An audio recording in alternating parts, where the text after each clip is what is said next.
Assalamu alaikum, this is Mubin Ahmed and we are back with more lectures on forces. ये हमारा chapter number 4 which is forces उसका lecture number 5 है और हमारी पूरी series का मई जून 2026 सीरीज़ का लेक्चर नंबर 21 है. आ जाओ. अच्छा, I hope you all are doing well. So let's continue. Okay, हम लोगों ने कुछ पास्ट पेपर क्वेश्चन स्टार्ट किए थे. ओके, हमने आधे क्वेश्चंस कर लिए थे और कुछ हम अब करेंगे. और आज हम इंशाल्लाह करेंगे न्यूटन का थर्ड लॉ और हमारा फोर्सेस का जितना भी कंटेंट है वो सारा कवर हो जाएगा इंशाल्लाह आज. फिर नेक्स्ट लेक्चर्स में से हम पेपर 1 के पास पेपर्स करेंगे, पेपर 2 के पास पेपर्स करेंगे और हो सके तो इंशाल्लाह पेपर 4 के भी करेंगे अगर मिल गया मुझे ना. अच्छा, एक और चीज़ कंफर्म कर दूँ स्टार्ट करने से पहले. If you like my efforts and my content, अगर आपको अच्छा लगता है एंड आपको लगता है कि भाई कंटेंट थोड़ा सा भी हेल्पफुल है तो इसको ज़रूर आगे शेयर करना उन लोगों के साथ जिनके साथ आपको लगता है भाई उनके साथ शेयर करके उनकी भी मदद हो जाएगी बेचारों की. ओके, क्योंकि I am a student as you guys और मैं आप लोगों का दुख दर्द बिल्कुल बहुत अच्छी तरह समझता हूँ कि भाई आप लोग कैसे चाहते हो एक बच्चे को कैसे पढ़ाया जाए एंड मैं वैसे ही पढ़ाता हूँ आसान लफ्ज़ों का यूज़ करके. So if you like my videos, if you like my content, make sure to share and subscribe. ठीक है, अब क्वेश्चन नंबर 22 कहता है a person just supports a mass of 20 kg suspended from a rope. यहाँ पे क्या है, यहाँ पे लगी है पुली. पुली समझते हो, ये एक पुली होती है विच कैन रोटेट, जैसे आपके बाइक का टायर होता है ना, बिल्कुल वैसे. और यहाँ पे एक रस्सी है, रस्सी के साथ एक ये अंकल जी खड़े हुए हैं जिन्होंने रस्सी को पकड़ा हुआ है और यहाँ पे एक 20 kg का मैस लटक रहा है. भाई अंकल जवान है, अभी देख सकते हो. अब वो देखो यहाँ पे ना एक बहुत इंपॉर्टेंट कीवर्ड यूज़ किया हुआ है, वो कहा हुआ है, उन्होंने लिखा हुआ है सपोर्ट्स. अच्छा, मैं ना एक रस्सी पकड़ के खड़ा हूँ, मैं आपको कहता हूँ इसको आगे तरफ पकड़ के सपोर्ट देना. अब सपोर्ट का मतलब अगर आपको सपोर्ट कहूँगा तो आपके रस्सी को नीचे खींचोगे, है ना, या फिर उसको ऊपर की तरफ जाने दोगे? नहीं ना, आप उसको एक जगह पकड़ के खड़े रहोगे जब तक मैं नहीं आऊँगा, राइट. तो इस सपोर्ट का मतलब ये है कि अंकल जी ने ना इस रस्सी को पकड़ के रखा हुआ है, इस तरह पकड़ के रखा हुआ है कि मैच ना तो ऊपर जाए ना तो नीचे जाए. इसका मतलब क्या है, ये मैच रुका हुआ है, राइट. इसका मतलब ये है कि जो मैच है ये रुका हुआ है. ओके, अभी मैच रुका हुआ क्या है, अब इसका मतलब क्या है, पहले देखो कितनी फोर्सेस एक्ट कर रही हैं. यहाँ पे इस वक्त 2 फोर्सेस एक्ट कर रही हैं. जब ऐसे सवाल है ना तो एक आदत बना लो कि हमेशा ट्राई टू डिटरमाइन कौन कौन सी फोर्सेस एक्ट कर रही हैं. ठीक है, अब ये क्यों कह रहा हूँ, क्योंकि ना वेन एवर लाइक जब भी एग्जामिनर आपको ऐसा क्वेश्चन देगा जहाँ पे आपको डिटरमाइन करना होगा कौन सी फोर्सेस एक्ट कर रही हैं, तो आपको इतनी आदत पड़ चुकी होगी ये चीज़ कर करके कि आप उसमें आराम से उस क्वेश्चन को सॉल्व कर लोगे. With in a few seconds आपको अंदाज़ा हो जाएगा इस सब्जेक्ट के ऊपर कितनी फोर्सेस एक्ट कर रही हैं और कहाँ कहाँ पे एक्ट कर रही हैं. पहली चीज़ ये है, ये रस्सी जो है इस मैच को ऊपर की तरफ पुल कर रही है तो एक टेंशन फोर्स एक्ट कर रही होगी और वो टेंशन कहाँ एक्ट करेगी, ऊपर की तरफ. टेंशन ऊपर की तरफ क्यों एक्ट करेगी, क्योंकि रस्सी जो है कभी भी मैच को पुश नहीं कर सकती, हमेशा पुल कर सकती है. और एक वेट एक्ट कर रहा होगा, एक वेट एक्ट कर रहा होगा इस ऑब्जेक्ट के ऊपर. ये एक वेट एक्ट कर रहा होगा इस मैस के ऊपर.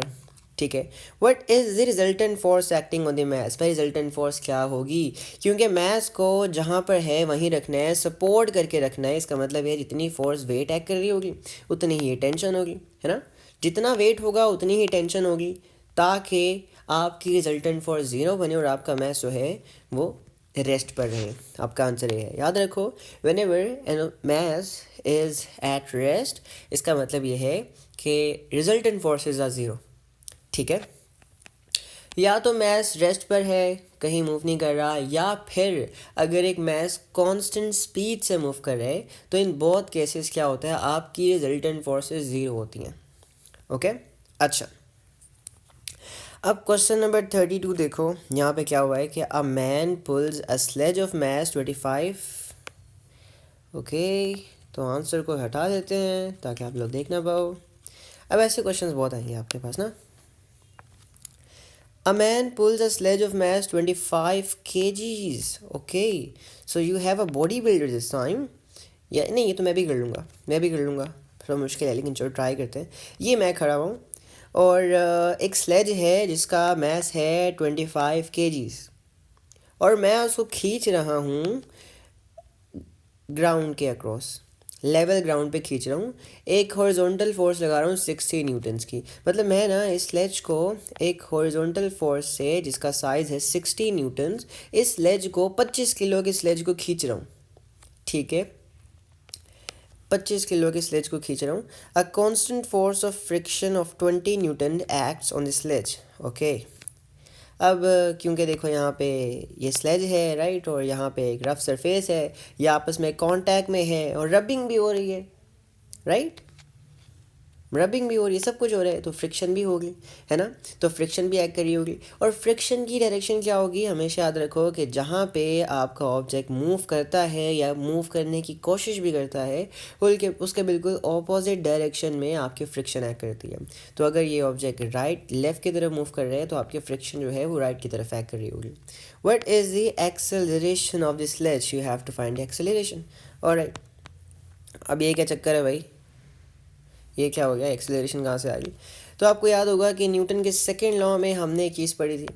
न्यूटन के सेकंड लॉ में हमने ये पढ़ा था कि भाई एक्सेलरेशन का डायरेक्ट रिलेशन है किसके साथ, एक्सेलरेशन का डायरेक्ट रिलेशन है फोर्स के साथ, रिजल्टेंट फोर्स के साथ, और इनडायरेक्ट रिलेशन है मास के साथ। अब इसी न्यूटन के सेकंड लॉ ऑफ मोशन की इक्वेशन को हम लोग थोड़ा सा चेंज करके एक्सेलरेशन को सब्जेक्ट बना सकते हैं ना। हमारी कहानी का जो मेन हीरो है ना उसको हम बनाएंगे एक्सेलरेशन। ठीक है, तो एक्सेलरेशन निकालनी है, तो एक्सेलरेशन निकालने के लिए हम लोग क्या करेंगे, अपनी रिजल्टेंट फोर्स को मास से डिवाइड करना पड़ेगा। अब एक बात याद रखना, वो ये है कि this F doesn't represents force. इस एफ का मतलब है रिजल्टेंट फोर्स। अब रिजल्टेंट फोर्स में और फोर्स में काफ़ी फ़र्क होता है। ठीक है, रिजल्टेंट फोर्स का मतलब ये होता है कि अगर एक से ज़्यादा फोर्सेस एक्ट करिए तो आप उनका रिजल्ट निकालो और उस फोर्स का यूज़ करो। अब जैसे यहाँ पे कुछ बच्चे क्या करेंगे, इस 60 को उठाएंगे एज इट इज़ जाके डालेंगे, ले भाई हमारा काम हो गया, हमारा आंसर आ गया और हम जीत गए। बिल्कुल नहीं, यहाँ पे दो फोर्सेस एक्ट कर रही हैं, दोनों पैरेलल हैं, ऑपोजिट इन डायरेक्शन है। तो क्या करेंगे हम लोग, रिजल्टेंट निकालने के लिए क्या करते हैं, इन दिस केस हम लोग क्या करेंगे, बड़ी फोर्स में से छोटी फोर्स को माइनस कर देंगे। 60 माइनस 20 कितना आ गया, 40 राइट। तो ये आपका क्या है, ये आपका रिजल्टेंट फोर्स है, एंड इसको आप यूज़ करोगे। 40 न्यूटन जो है ना, ये आपका रिजल्टेंट फोर्स है, एंड इसको आप यूज़ करोगे। ठीक है, तो acceleration is equals to force क्या है, फोर्स है आपकी 40, मैस कितना है, मैस इज़ 25, और यहाँ से आपका आंसर आ गया 1.6 मीटर्स पर second square. I hope this make sense. अच्छा भाई, अब आगे ना हमने बड़ा कोई मज़े का, बहुत बहुत बहुत मज़े का टॉपिक है ये, इंतहाई मज़े का, बड़ा मज़ा आएगा। अब बेसिकली ना आपके पास तीन चीज़ें और आती हैं इस चैप्टर के अंदर, जिसका नाम है, पहला तो ब्रेकिंग डिस्टेंस, दूसरा है स्टॉपिंग डिस्टेंस, तीसरा है थिंकिंग डिस्टेंस। अब मैं ना आपको एक कहानी सुनाता हूँ, मैं क्या सुनाता हूँ आपको, एक कहानी सुनाऊंगा, और उस कहानी से आपको अंदाज़ा हो गया तीनों चीज़ें क्या हैं। ओके, ये कहानी ज़रा आराम से सुनना। अब एक दफ़ा का जिक्र है, मैं जा रहा था आराम से, मैं नहीं, कोई एक इंसान जा रहा था आराम से, और सामने उसको नज़र आता है, मैं बनाता हूँ एक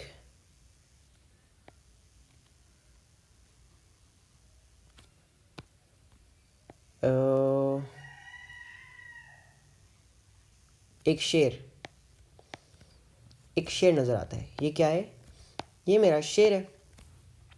अब इस इंसान को अंदाज़ा होता है कि अगर मैंने गाड़ी ना रोकी तो मैं चढ़ जाऊँगा शेर के ऊपर, और ये शेर मर जाएगा। शेर का बच्चा था बेसिकली। तो हुआ क्या कि जब ये यहाँ पर पहुँचा ना, जब ये यहाँ पर पहुँचा तो इसको ये शेर का बच्चा नज़र आया। इसने सोचा कि भाई अगर मैं गाड़ी ना रुकी ना तो मैं तो शेर के ऊपर चढ़ जाऊँगा, शेर का बच्चा मर जाएगा, और अगर ये बच्चा मर गया तो उसके माँ बाप मुझे नहीं छोड़ेंगे। तो इसने क्या किया है, इसने सोचा कि मैंने ब्रेक लगानी है। ठीक है, अब इस पॉइंट पे इसने सोचना शुरू किया कि भाई क्या मुझे ब्रेक लगानी चाहिए या फिर नहीं। ये गाड़ी मूव कर रही थी आपकी 90 मीटर्स पर सेकंड स्पीड से। भाई जाहिर सी बात है, जंगल है, अगर तेज़ी से मूव नहीं करेगा तो फिर कोई अंडा मार देगा स्क्रीन पे, और फिर कोई चोरी कर लेगा, पकड़ के ले जाएगा मोबाइल वगैरह सारे। ठीक है, अब यहाँ पे ना इसने सोचना शुरू किया कि क्या मुझे ब्रेक लगानी या फिर नहीं। अब जाहिर सी बात है, हम इंसान हैं, हम कोई कंप्यूटर तो है ही नहीं, राइट। कंप्यूटर को भी टाइम लगता है। हमारे दिमाग में जो ब्रेन है ना, ये सोचने में थोड़ा सा टाइम लगाता है कि भाई ब्रेक लगानी चाहिए या फिर नहीं, राइट। तो फिर क्या होगा, सोच से थोड़ा सा टाइम लग जाएगा। हो सकता है आपको ज़ीरो, अगर आप बहुत ज़्यादा बूढ़े इंसान हो या ड्रंक हो तो हो सकता है 0.7 सेकेंड्स लग जाए, या बड़े कोई बहुत बहुत बहुत यंग इंसान हो आप तो हो सकता है आपको 0.1 के करीब 0.2 सेकेंड्स लग जाए सोचने में कि भाई मुझे ब्रेक लगानी है या फिर नहीं। अब इस टाइम के अंदर आपकी गाड़ी तो नहीं रुक जाएगी ना, तो इस टाइम के अंदर आपकी गाड़ी थोड़ा सा डिस्टेंस ट्रेवल कर लेगी, राइट। यहाँ से लेके यहाँ तक पहुँच गई आपकी गाड़ी, यहाँ से लेके आपकी गाड़ी यहाँ तक पहुँच गई। जिस टाइम में आपने सोच रहे थे कि भाई मुझे ब्रेक लगानी चाहिए या फिर नहीं, तब तक गाड़ी यहाँ पर पहुँच गई। अब वो डिस्टेंस जो गाड़ी ट्रैवल करेगी आपके सोचते हुए, जिस टाइम में आप सोच रहे हो, राइट, उस डिस्टेंस को कहा जाता है थिंकिंग डिस्टेंस। उस डिस्टेंस को कहा जाता है थिंकिंग डिस्टेंस। अब जाहिर सी बात है, गाड़ी तो आपका इंतज़ार करेगी नहीं करेगी, है ना। तो जो टाइम आप सोचने में लगाओगे कि भाई मुझे ब्रेक लगानी चाहिए या फिर नहीं, आपकी गाड़ी तो मूव कर रही थी और वो उस टाइम के अंदर गाड़ी थोड़ा सा डिस्टेंस कवर कर लेगी और उस डिस्टेंस को कहा जाता है थिंकिंग डिस्टेंस। अब इस पॉइंट पे आपने अंदाज़ा लगा लिया कि भाई मुझे ब्रेक लगानी है, क्या करना है, आपको ब्रेक लगानी है वरना ही मर जाएगा और फिर इसके अम्मी अब्बू मुझे नहीं छोड़ेंगे। अब यहाँ पे आपने ब्रेक लगाना शुरू की, जाहिर सी बात है गाड़ी उसी वक्त तो नहीं रुक जाएगी, भाई 90 की स्पीड पे थी, तो वो थोड़ा सा चल के बिल्कुल इसके मुंह के सामने आके यहाँ पे रुक गई, बिल्कुल यहाँ पे आके रुक गई, ठीक है। जाहिर सी बात है जब ब्रेक लगाओगे इतनी स्पीड में तो गाड़ी फ़ौरन तो रुकेगी नहीं, थोड़ा टाइम लगेगा। यहाँ पे आपकी गाड़ी आके रुक गई। अब वो डिस्टेंस जो गाड़ी ब्रेक लगाते हुए ट्रैवल करेगी, उस डिस्टेंस को कहा जाता है ब्रेकिंग डिस्टेंस। इस डिस्टेंस को हम लोग कहेंगे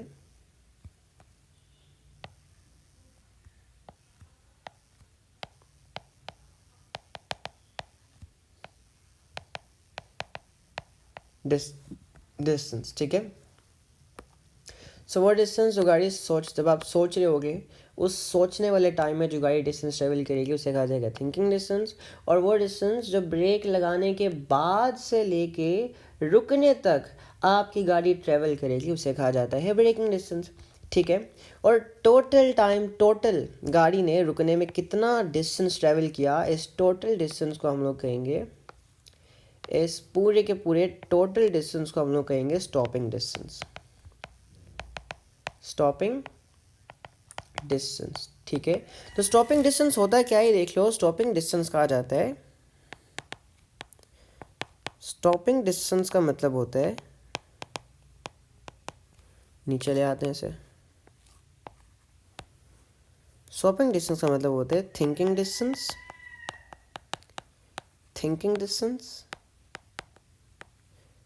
प्लस ब्रेकिंग डिस्टेंस।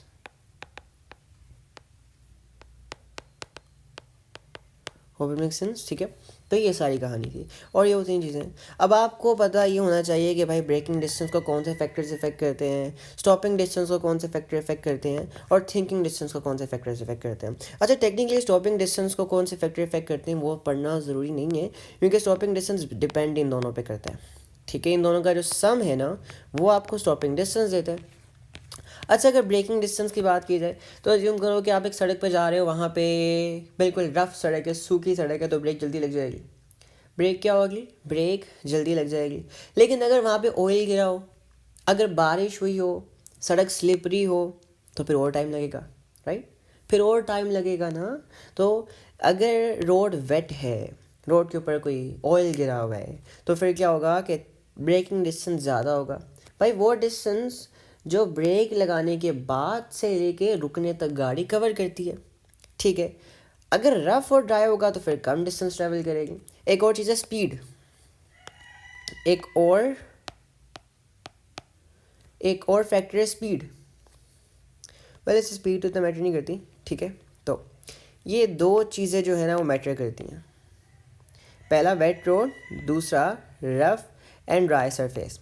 अच्छा, अगर थिंकिंग डिस्टेंस की बात की जाए तो एज्यूम करो कि भाई आप रात को गाड़ी चला रहे थे, आपने पूरी एक कप चाय पी रखी थी, पूरी कड़क वाली, और साथ रेड बुल चढ़ाई हुई थी। तो आपका माइंड जो है ना, रात के 4 बज रहे थे, आपका माइंड जो है तब भी, आपने क्योंकि चाय पी हुई थी एंड रेड बुल भी पी हुई थी, तो आपका माइंड तब एक्टिव था। और जब एक्टिव था, आपका माइंड पूरा का पूरा कॉन्शियस था, तो आपका रिएक्शन टाइम भी ज़्यादा होगा। आप जल्दी सोच लो कि ब्रेक लगानी है नहीं। या अज्यूम करो कि भाई आप 2 दिन बेचारे जाग रहे थे, आपके CIs थे, और तीसरे दिन आप घर जा रहे थे, 4 बजे का टाइम था, आपको इतनी नींद आई हुई थी कि आप बस गिर रहे थे। अब उस टाइम जो है ना, वो आप हाफ कॉन्शियस हो गए, हाफ स्लीपी हो गए। उस टाइम आपका माइंड सोचने में ज़्यादा टाइम लगाएगा, राइट। तो थिंकिंग डिस्टेंस भी ज़्यादा हो जाएगा, है ना। जब ज़्यादा टाइम लगेगा माइंड सोचने में, तो उस टाइम के अंदर गाड़ी ज़्यादा डिस्टेंस भी कवर कर लेगी। तो थिंकिंग डिस्टेंस काफ़ी फैक्टर्स पर डिपेंड करते हैं। अगर इंसान स्लीपी है तो ज़्यादा होगा, अगर इंसान बहुत बूढ़ा है तो ज़्यादा होगा, अगर इंसान का रिएक्शन टाइम कम है तब भी ज़्यादा होगा, अगर इंसान ड्रंक है, भाई उसने इंसान ड्रग अल्कोहल वगैरह कंज्यूम की हुई है, तो तब भी थिंकिंग डिस्टेंस ज़्यादा होगा। ठीक है, एक और चीज़ है ब्रेक स्पीड।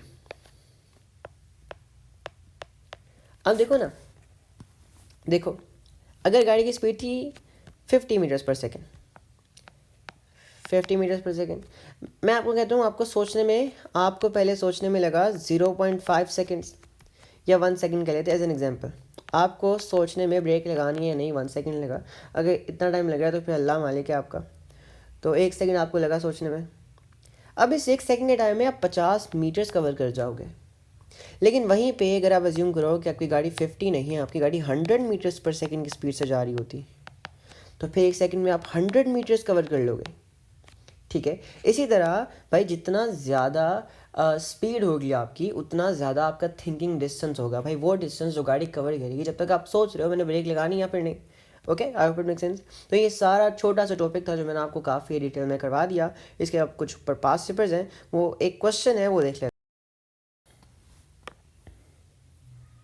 अब ये क्वेश्चन देखो, a car travels along a road at 50 kilometres per hour. एक गाड़ी है which is travelling at a speed of 50 kilometers per hour.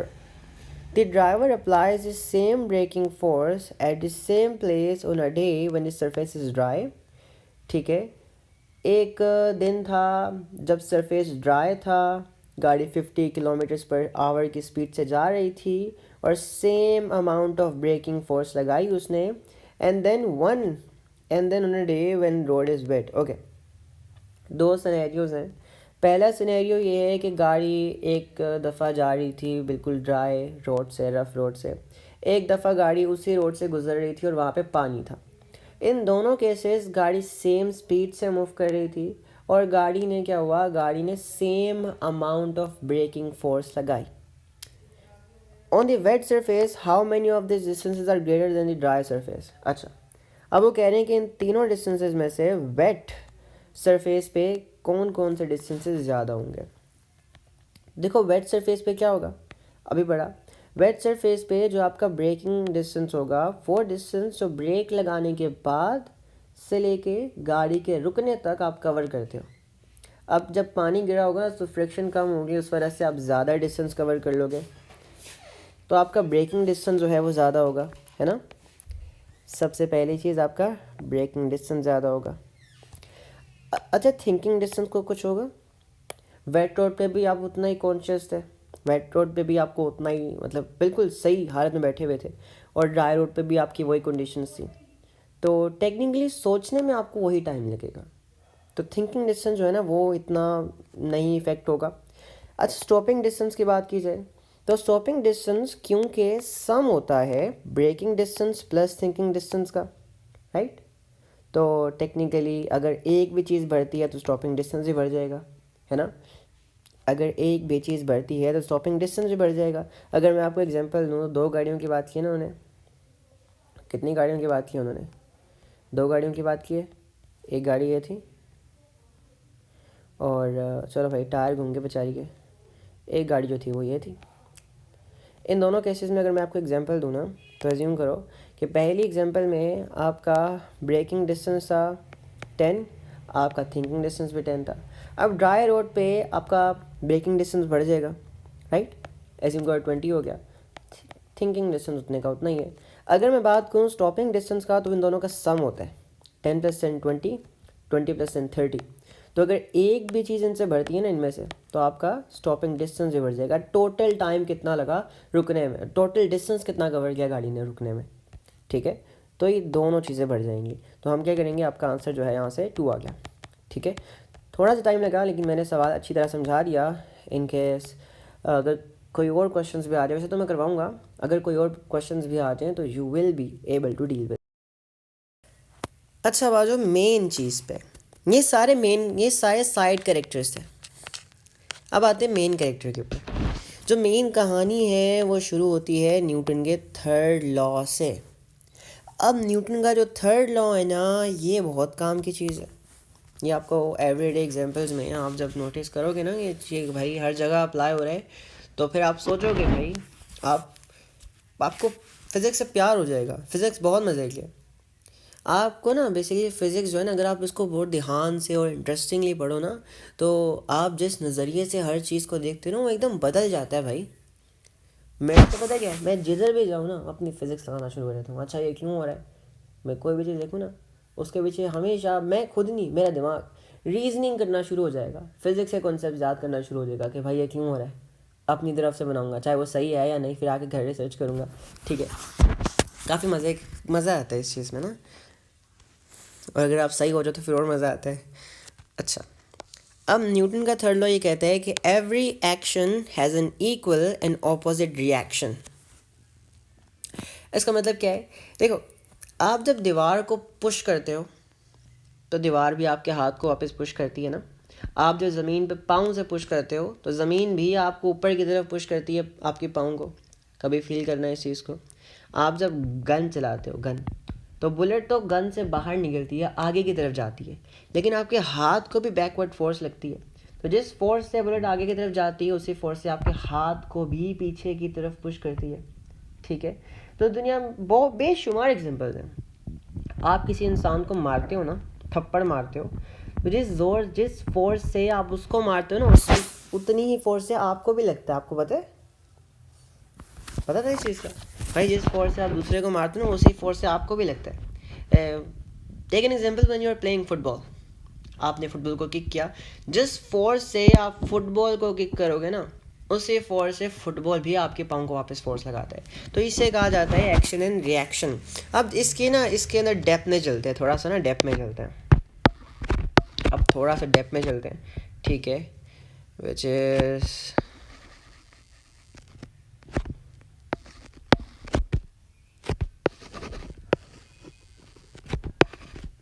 अच्छा।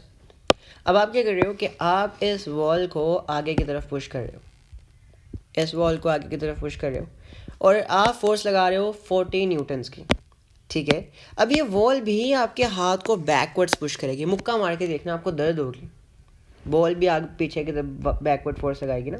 तो जिस फोर्स से आप वॉल को पुश कर रहे थे ना, उसी फोर्स से वॉल भी आपके हाथ को बैकवर्ड्स पुश करेगी। और सेम फोर्स से अगर आप वॉल के ऊपर 40 न्यूटन्स की फोर्स लगाते हो, तो वॉल भी आपके हाथों पर 40 न्यूटन्स की फोर्स ही लगाएगी। और ये फोर्सेस जो हैं, ये ऑपोजिट इन डायरेक्शन होंगी। अब यहाँ पर देखो, यहाँ पर ये गन जो है, गन में से जो बुलेट निकलती है, बुलेट के ऊपर आगे की तरफ फोर्स लगती है ना, बुलेट आगे की तरफ जाती है। एज्यूम करो अगर बुलेट के ऊपर 2000 न्यूटन्स की फोर्स लगी है, तो जिस बंदे ने गन पकड़ी होगी ना, इस गन के ऊपर भी सेम अमाउंट ऑफ फोर्स लगेगी।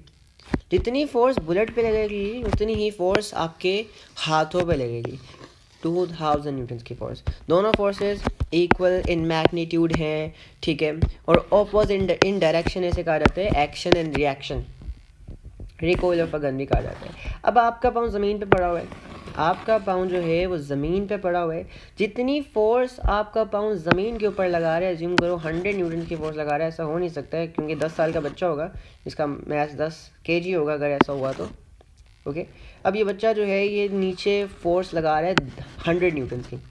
अब ये फ्लोर भी इस बच्चे के पाँव पे ऊपर की तरफ फोर्स लगाएगा 100 न्यूटन की। दोनों फोर्सेस क्या हैं, ऑपोजिट इन डायरेक्शन है, सेम इन मैग्नीट्यूड है।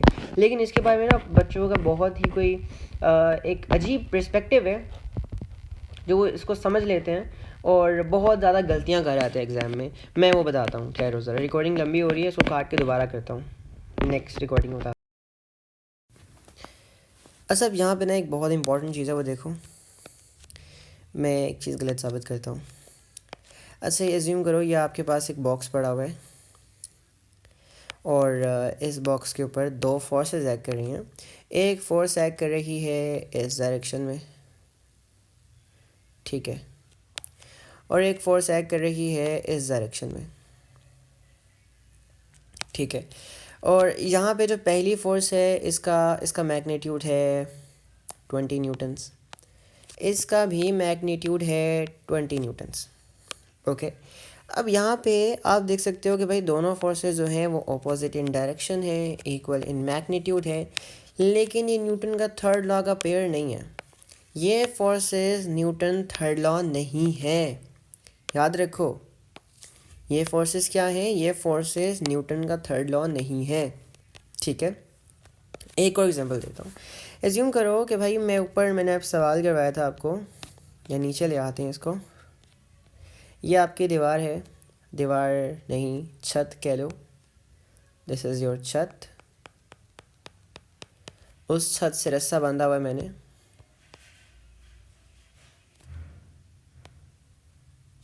ये रस्सा है और ये एक इंसान है जो इस रस्सी से लटका हुआ है। अब इस इंसान ने क्या हरकत की है? इस इंसान ने 10 ए लेवल के सब्जेक्ट दिए एक साथ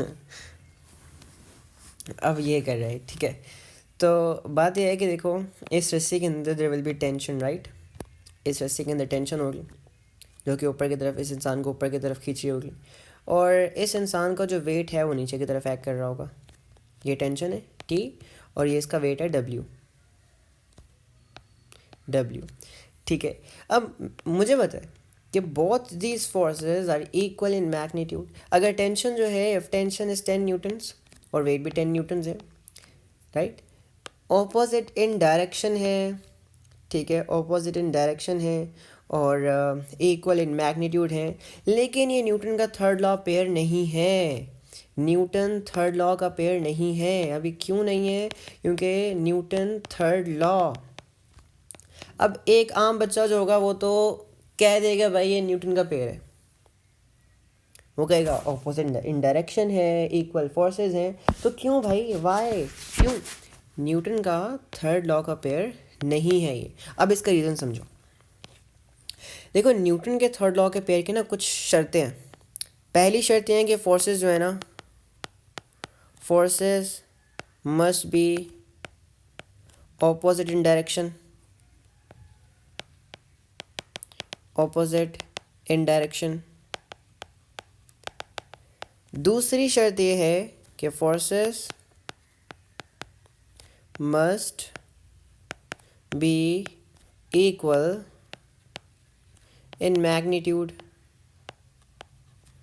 अभी तक तो सारी शराइत जो है वो पूरी हो रही है ना। ये वाली भी सही है ऊपर दोनों में, और ये वाली भी सही है, लेकिन 4 शर्तें हैं। तीसरी शर्त ये है, they must act on different bodies, they must act on different bodies, on different bodies. अब मुझे देख के बताओ, ये दोनों फोर्सेस एक ही ऑब्जेक्ट पे एक्ट कर रही हैं। ये वेट जो है इस इंसान पे एक्ट कर रहा है, टेंशन भी इसके ऊपर एक्ट कर रही है, राइट। तो ये शराइत क्या, ये वाली शर्त क्या एक्सेप्ट हो रही है? क्या यहाँ पे सेटिस्फाई हो रही है? नहीं हो रही है। इसीलिए तो सारी 4 शर्तें और चारों की चारों शर्तें सेटिस्फाई होना बहुत ज़रूरी हैं। दोनों फोर्सेस जो हैं वो क्या होनी चाहिए? दोनों फोर्सेस जो हैं वो यू कैन से के डिफरेंट बॉडीज़ पे एक्ट करनी चाहिए, तो ये भी गलत हो गया। अब चौथी शर्त ये है कि दे must be of the same type, they must be of the same type, of the same type, ठीक है। अच्छा, ये भी नहीं सेटिस्फाई हो रही, लेकिन यहाँ पे देखो आगे। अब अगर अब यहाँ पे देखा जाए ना, तो यहाँ पे 2 फोर्सेस एक्ट कर रही हैं। एक ये वेट एक्ट कर रहा है और एक ये टेंशन एक्ट कर रही है, राइट। तो क्या टेंशन और वेट एक ही टाइप की फोर्स है? बिल्कुल नहीं। तो याद रखो, दुनिया में जितनी भी फोर्सेस होती हैं वो कभी सिंगल एग्जिस्ट नहीं करती हैं, they always exist in a pair. Her force का एक पेयर होता है। जितनी भी फोर्सेस आप दुनिया में अंदाज़ा लगा सकते हो, हर फोर्स का एक पेयर है। और वो जो पेयर है ना, उनका उनका हुस्न ये है कि भाई वो दोनों फोर्सेस जो हैं, वो दोनों फोर्सेस डिफरेंट बॉडीज़ पे लग रही होंगी, वो दोनों फोर्सेस इक्वल इन मैग्नीट्यूड होंगी, वो दोनों फोर्सेस ऑपोजिट इन डायरेक्शन होगी, और वो दोनों फोर्सेस सेम टाइप की होंगी। ये कहता है न्यूटन का थर्ड लॉ। ठीक है, अगर यहाँ पे देखा जाए ना, तो ये टेंशन जो है इस इंसान को ऊपर की तरफ खींच रहा है, राइट। हमने क्या देखा, हमने यहाँ से देखा कि भाई ये टेंशन जो है इस इंसान के गले को ऊपर की तरफ खींची 10 न्यूटन के फोर्स से। अगर मैं यहाँ पर देखूँ, अगर मैं इस पॉइंट के हवाले से देखूँ, तो ये टेंशन जो इस रोप के अंदर टेंशन है, इस दीवार को नीचे की तरफ खींचना कोशिश कर रही है ना, इस दीवार को पुल करने की कोशिश कर रही है। तो क्या हो रहा है कि भाई इस दीवार के ऊपर भी टेंशन फोर्स एक्ट कर रही है, और वो भी 10 न्यूटन की होगी।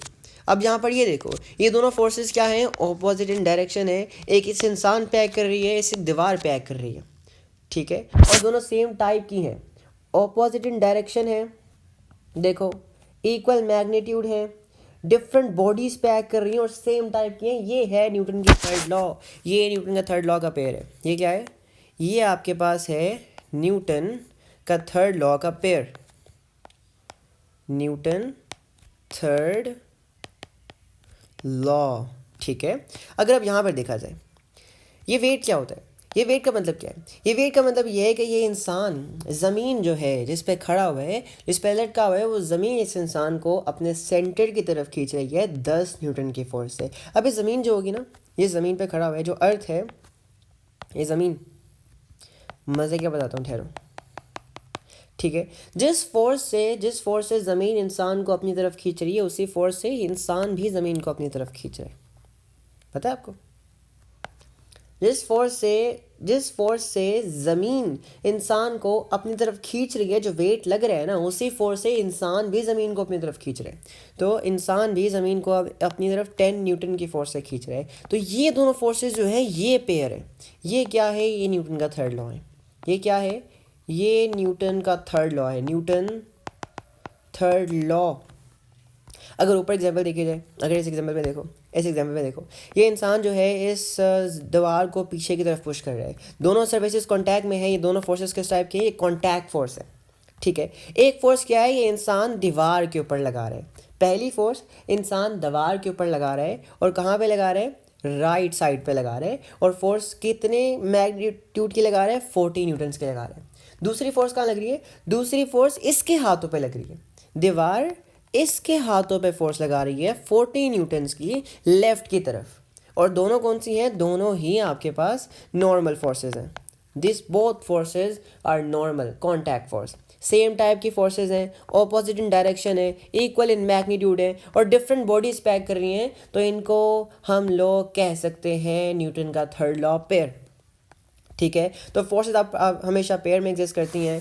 न्यूटन का थर्ड लॉ ये कहता है कि भाई फोर्सेस जो इक्वल, जो न्यूटन का थर्ड लॉ होता है वो ये कहता है कि भाई फोर्सेस हमेशा पेयर में एग्जिस्ट करती हैं, और वे दोनों फोर्सेस जो होती हैं, they are always opposite in direction, equal in magnitude, and they act on different bodies, ठीक है। और चौथी चीज़ क्या है, they must be of the same type. I hope it make sense. हमने काफ़ी डिटेल में कवर किया न्यूटन का थर्ड लॉ क्या होता है, कुछ पास पेपर क्वेश्चंस किए, braking distance, stopping distance, shrinking distance पढ़ा। आई होप आज का लेक्चर मज़ेदार रहा, कुछ सीखने को मिला आपको। If so make sure to subscribe, and if you like the content make sure to spread it further as well. अगर एक अच्छी चीज़ देखो ना जिससे फ़ायदा हो रहा है, तो हमेशा आदत बनाओ उसको आगे शेयर करने की, ठीक है। मिलते हैं नेक्स्ट लेक्चर में, तब तक के लिए